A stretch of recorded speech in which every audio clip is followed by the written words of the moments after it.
Pamirsa tunjangan Hari Raya utawi THR PNS ring wewidangan Pemda Gianyar kekan tenang durung cair ngantos tanggal 21 Mei sangkane anggaran ke area lokasi untuk usaha nambahin COVID-19.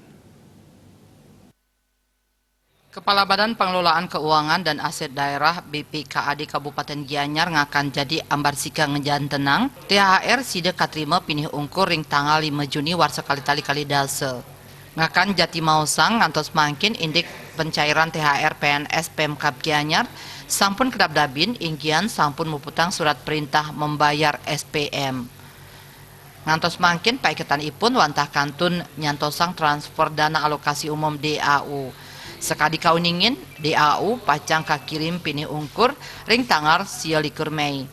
Mausang indik pikobat pencairan THR dani matutang kantun kapialangin kahanan pandemi. Punika taler sampun kejan tenang PNS eselon 3 ke bawah pacang ngamoliang THR sejabaning setingkat eselon 2 rumasuk kepala dinas ngantos sekretaris daerah nentan ngamoliang THR. Manik Astajaya Bali Pos Kuningayang.